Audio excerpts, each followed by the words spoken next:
ഒരു നാൾ ബിലാൽ റളിയല്ലാഹു അൻഹുവിന്റെ സ്വരം അകലെ ജബലുൽ അബൂ ഖുബൈസിൽ ജബലുൻ നൂറിലും ഹിറയുടെ ഓരങ്ങളിലും തട്ടി മക്കയെ കോരിത്തെരിപ്പിച്ചിരുന്നു. മദീനയിലെ ഓരോ മണൽത്തിരയും ബിലാൽ റളിയല്ലാഹു അൻഹുവിന്റെ ബാങ്കിനായി കാതോർത്തുകൊണ്ടിരുന്നു. അകലെ ഉയർന്നു നിൽക്കുന്ന മൊട്ടക്കുന്നുകളിൽ തട്ടി ആ വാക്കുകൾ വീണ്ടും വീണ്ടും മദീനയെ പുളകം കൊള്ളിച്ചു.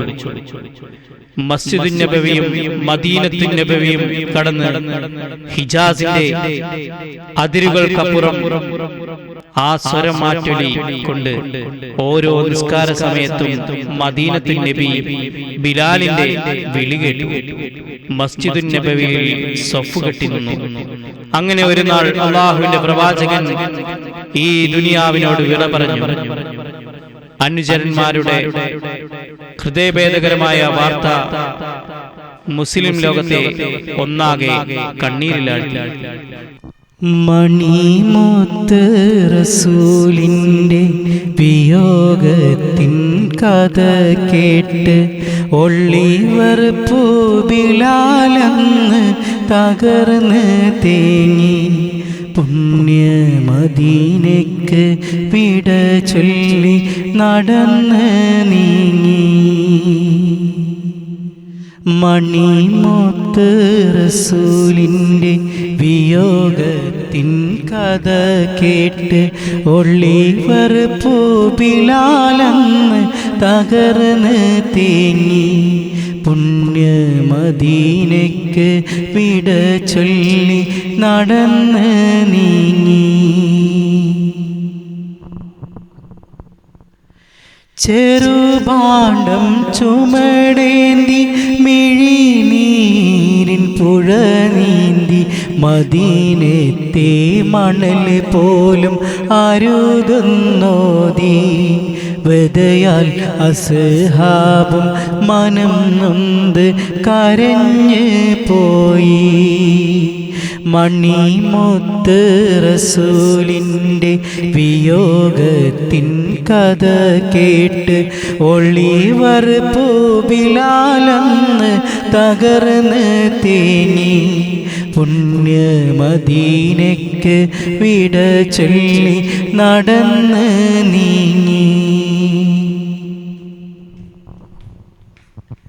റസൂലില്ല മദീനത്ത് വസിക്കാനീ ബിലാലില്ല. അസ്ഹാബിങ്ങളെ ഒന്നും കരുതിയിടല്ല. എൻ്റെ ഹൃദയത്തിനിതു താങ്ങാൻ കരുത്തുമില്ല. അടിമയാം ബിലാലിന് അടിതെറ്റും നിതായിന്ന്. ഇശൽ ബാങ്കിൽ റസൂൽ നാമം വിളിക്കാൻ വയ്യ. എൻ്റെ ഇശക്കിൻ്റെ മുഖം കാണാതിരിക്കാൻ വയ്യ. മണിമുത്ത് റസൂലിൻ്റെ വിയോഗത്തിൻ കഥ കേട്ട് ഒളിവർ പൂബിലാലങ്ങ് തകർന്ന് തേങ്ങി. പുണ്യ മദീനയ്ക്ക് വിട ചൊല്ലി നടന്ന് നീങ്ങി. നബി സല്ലല്ലാഹു അലൈഹി വസല്ലം തങ്ങൾ വഫാത്തായ ശേഷം ഒരിക്കൽ പോലും ബിലാൽ റളിയല്ലാഹു അൻഹു ബാങ്ക് വിളിക്കുകയുണ്ടായിരുന്നില്ല.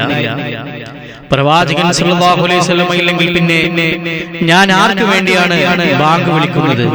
ബിലാൽ റളിയല്ലാഹു അൻഹു പിന്നീട് ഒരിക്കലും ബാങ്ക് വിളിക്കാൻ മസ്ജിദുൻ നബവിയിലെ പീഠത്തിൽ കയറുകയുണ്ടായിരുന്നില്ല. നബി സല്ലല്ലാഹു അലൈഹി വസല്ലമയുടെ വഫാത്തിന് ശേഷം ബിലാൽ റളിയല്ലാഹു അൻഹു അബൂബക്കർ സിദ്ദീഖ് റളിയല്ലാഹു അൻഹുവിന്റെ അടുത്ത് വന്ന് കണ്ണുകളിലെ ദുഃഖം ചുവപ്പ് വരകൾ വീഴ്ത്തിയിരുന്നു. ദുഃഖഭാരമകത്ത് അവശത വരുത്തിയിരുന്നു. ഏറ്റവും നല്ല സൽക്കർമ്മം ജിഹാദാണെന്ന് നബി സല്ലല്ലാഹു അലൈഹി വസല്ലം പറയുന്നത് ഞാൻ കേട്ടിട്ടുണ്ട്. ബിലാലിന്റെ കണ്ണുകൾ ചാലിട്ടൊഴുകി. താങ്കൾ എന്ത് ചെയ്യാൻ പോകുന്നു? ബിലാൽ റളിയല്ലാഹു അൻഹു ആശ്ചര്യഭാവത്തിൽ അബൂബക്കർ സിദ്ദീഖ് റളിയല്ലാഹു അൻഹുവിനോട് ചോദിച്ചു, ഞാൻ അല്ലാഹുവിന്റെ മാർഗത്തിൽ ഷഹീദാവുന്നതുവരെ യുദ്ധം ചെയ്യാൻ ആഗ്രഹിക്കുന്നു. അപ്പോൾ ഞങ്ങൾക്ക് ആര് ബാങ്ക് വിളിക്കും? സിദ്ദീഖ് റളിയല്ലാഹു അൻഹു ചോദിച്ചു, റസൂൽ സല്ലല്ലാഹു അലൈഹി വസല്ലമനെ അല്ലാതെ മറ്റാർക്കും വേണ്ടി ഞാൻ ബാങ്ക് വിളിക്കില്ല. ബിലാലിന്റെ കണ്ണുകളിൽ കണ്ണീർ തുള്ളികൾ പ്രളയം തീർത്തു. കവിളിലൂടെ അത് ഒഴുകിക്കൊണ്ടിരുന്നു. ക്ഷമിക്കൂ ബിലാൽ, ഞങ്ങൾക്ക് വേണ്ടി നിങ്ങൾ ഒന്നുകൂടി ബാങ്ക് വിളിക്കൂ. സിദ്ദീഖ് റളിയല്ലാഹു അൻഹുവിന്റെ വാക്കുകൾ കേട്ട് ദുഃഖഭാരമുണ്ടായിരുന്നു ബിലാൽ റളിയല്ലാഹു അൻഹുവിന്. നിങ്ങൾക്ക് വേണ്ടിയാണ് എന്നെ സ്വതന്ത്രനാക്കിയതെങ്കിൽ നിങ്ങൾക്ക് എന്ത് വേണമെങ്കിലും ആവാം. അതല്ല അല്ലാഹുവിന് വേണ്ടിയാണെങ്കിൽ എന്നെ വിട്ടേക്കുക. അല്ലാഹുവിന് വേണ്ടിയാണ് ഞാൻ നിങ്ങളെ സ്വതന്ത്രനാക്കിയത്. സിദ്ദീഖ് റളിയല്ലാഹു അൻഹു അദ്ദേഹത്തിന്റെ ഇഷ്ടപ്രകാരം പോവാൻ അനുവദിച്ചു. സൈന്യത്തോടൊപ്പം ബിലാൽ റളിയല്ലാഹു അൻഹു ഷാമിലേക്ക് തിരിച്ചു. അല്ലാഹുവിന്റെ റസൂലില്ലാത്ത മദീന ബിലാൽ റളിയല്ലാഹു അൻഹുവിന് അത് ചിന്തിക്കാൻ പോലും ആയിരുന്നില്ല. വർഷങ്ങൾ പിന്നെയും കടന്നുപോയി. ഒരിക്കൽ ബിലാൽ റളിയല്ലാഹു അൻഹു ഉറങ്ങുകയായിരുന്നു. നബി സല്ലല്ലാഹു അലൈഹി വസല്ലം സ്വപ്നത്തിൽ വന്ന് അദ്ദേഹത്തോട് ചോദിച്ചു, ബിലാൽ, എന്തിനാണ് നമ്മോട് ഈ പിണക്കം? എന്നെ സന്ദർശിക്കാൻ ഇനിയും സമയമായില്ലേ? ബിലാൽ റളിയല്ലാഹു അൻഹു ഉറക്കത്തിൽ നിന്നും ഞെട്ടി എഴുന്നേറ്റു. വിടർന്ന നെറ്റിത്തടത്തിൽ വിയർപ്പ് കണങ്ങൾ പൊടിഞ്ഞു. നെഞ്ചിൽ മദീനയിലെത്താനുള്ള മോഹം തുടികാട്ടി. അദ്ദേഹം മദീനയിലേക്ക് യാത്ര പുറപ്പെട്ടു. മദീനയിലെത്തിയ ബിലാൽ റളിയല്ലാഹു അൻഹു പ്രവാചകർ സല്ലല്ലാഹു അലൈഹി വസല്ലമയുടെ ഖബറിനടുത്തെത്തി. ഖബറിനരികിൽ ഇരുന്ന് കാലുകൾ വിറക്കാൻ തുടങ്ങി. ഹൃദയമിടിപ്പ് കൂടി വന്നു. മദീനയിൽ പ്രവാചക സന്നിധിയിൽ കാലങ്ങൾക്ക് ശേഷം വീണ്ടും കണ്ണുകളിൽ കാഴ്ച മങ്ങി തുടങ്ങി. ആടിക്കുള്ളിലൂടെ കണ്ണുനീർ കണങ്ങൾ ചാലിട്ടൊഴുകി. നബി സല്ലല്ലാഹു അലൈഹി വസല്ലമയുടെ പേരക്കുട്ടികൾ ഹസൻ ഹുസൈൻ റളിയല്ലാഹു അൻഹു അവിടേക്ക് വന്നു.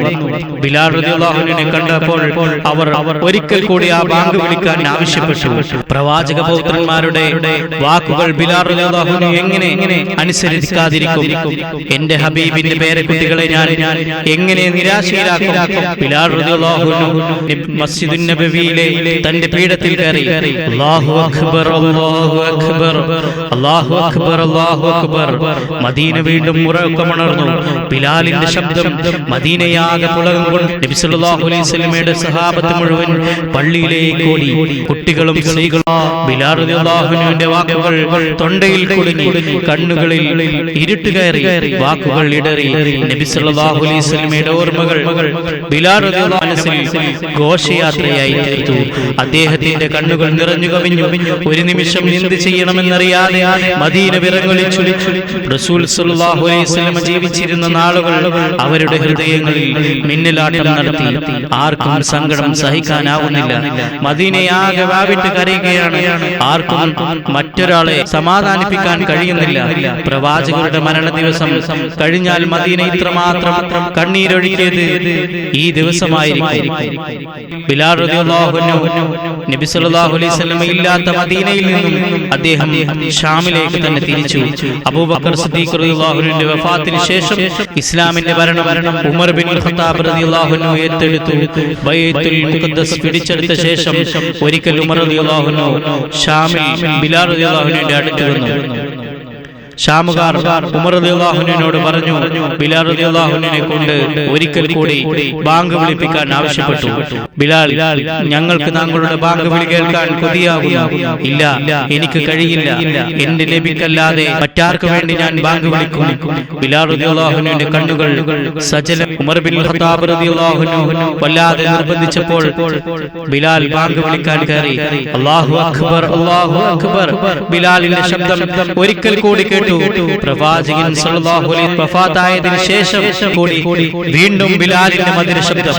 വാക്കുകളിൽ ഇപ്പോഴും അതേ ഗാംഭീര്യം, സ്ഫുടത. ഹിജാസിന്റെ മണൽത്തരികൾ പോലും ആ ശബ്ദത്തിനായി കാതുകൂർപ്പിച്ച നാളുകളുണ്ടായിരുന്നു. മാമലകൾ പോലും കിടുകിടാ വിറച്ച സമയമുണ്ടായിരുന്നു. പക്ഷേ പറവകളും ഈ തപ്പനകളും നിശ്ചലമായ സന്ദർഭങ്ങൾ ഉണ്ടായിരുന്നു. ഇതാ ഒരിക്കൽ കൂടി ആ നിമിഷങ്ങൾ ലോകമൊന്നടങ്ങും നിശ്ചലമായി. കാലങ്ങൾക്ക് ശേഷം വീണ്ടും ബിലാലിന്റെ ശബ്ദം. അശ്ഹദു ജനങ്ങൾ ആ ശബ്ദം തിരിച്ചറിഞ്ഞു. കാതുകളിൽ നിത്യവും ശ്രുതിമധുരം. തീർത്താത്തിയിരുന്ന ഉറക്കത്തിലും ഉണർച്ചയിലും ഞങ്ങളെ വിളിച്ചുണർത്തിയിരുന്ന ആ ശബ്ദം വീണ്ടും. എല്ലാവരും പള്ളിയിലേക്ക് നീങ്ങി. മുഴുവൻ കണ്ണുകളും കറുത്തിരുണ്ട ബിലാലിനെ തന്നെ നോക്കി നിന്നു. എത്ര സുന്ദരം ഈ ശബ്ദം, എന്ത് മനോഹരം, എന്ത് സ്ഫുടമായ അക്ഷരങ്ങൾ. മരുഭൂമിയിലെ സകല സീമകളും കടന്ന് ലോകമാകെ ആ ശബ്ദത്തിന് വീണ്ടും പ്രതിധ്വനിച്ചു. നബി സല്ലല്ലാഹു അലൈഹി വസല്ലം തങ്ങൾ ബിലാലിനെ അടുത്ത് വിളിച്ചതും ബാങ്ക് വിളിക്കാൻ നിർദ്ദേശിച്ചതും ബിലാൽ ആദ്യമായി നബവിയിൽ ബാങ്ക് കയറിയതും പ്രവാചകർ സല്ലല്ലാഹു അലൈഹി വസല്ലമക്കൊപ്പം സ്വഹാബത്തും ആ ശബ്ദത്തിന് മുന്നിൽ, ആ സ്വരമാധുര്യക്ക് മുന്നിൽ ചലനമറ്റ് നിന്നതും എല്ലാം ഇന്നലെ കഴിഞ്ഞതുപോലെ. ബിലാൽ റളിയല്ലാഹു അൻഹുവിന്റെ കണ്ണുകൾ നിറഞ്ഞു തുടങ്ങി. കണ്ണിൽ ഇരുട്ട് കയറുന്നു. ഉമർ ബിൻ ഖത്താബ് റളിയല്ലാഹു അൻഹു അനുയായികളും ബിലാൽ റളിയല്ലാഹു അൻഹുവിനെ തന്നെ നോക്കി. അശ്ഹദു അന്ന മുഹമ്മദ്. ബിലാൽ റളിയല്ലാഹു അൻഹു തളരുകയാണ്. ആ കണ്ണുകൾ പൂർണ്ണമായും ഇരുട്ട് കയറി. തലയിലേക്ക് രക്തം ഇരിച്ചു കയറി. കാലുകൾ വിറക്കാൻ തുടങ്ങി. ഭൂമി കിടുകിടാ വിറക്കുന്നതായി അദ്ദേഹത്തിന് തോന്നി. സ്വഹാബത്ത് കരയാൻ തുടങ്ങി. ശോകഭാരം കൊണ്ട് നിറഞ്ഞു. പ്രവാചക സ്മരണയിൽ ഒരിക്കൽ കൂടി അവർ തേങ്ങി. ബിലാൽ റളിയല്ലാഹു അൻഹു മരണശയ്യയിൽ കിടക്കുമ്പോൾ അദ്ദേഹത്തിന്റെ ഭാര്യ കരയാൻ തുടങ്ങി. ഭാര്യയെ അടുത്ത് വിളിച്ചുകൊണ്ട് അദ്ദേഹം പറഞ്ഞു, നീ കരയരുത്. നാളെ ഞാൻ എന്റെ ഹബീബിനെ കണ്ടുമുട്ടും. ഞാൻ എന്റെ ഹബീബിനെ കണ്ടുമുട്ടും.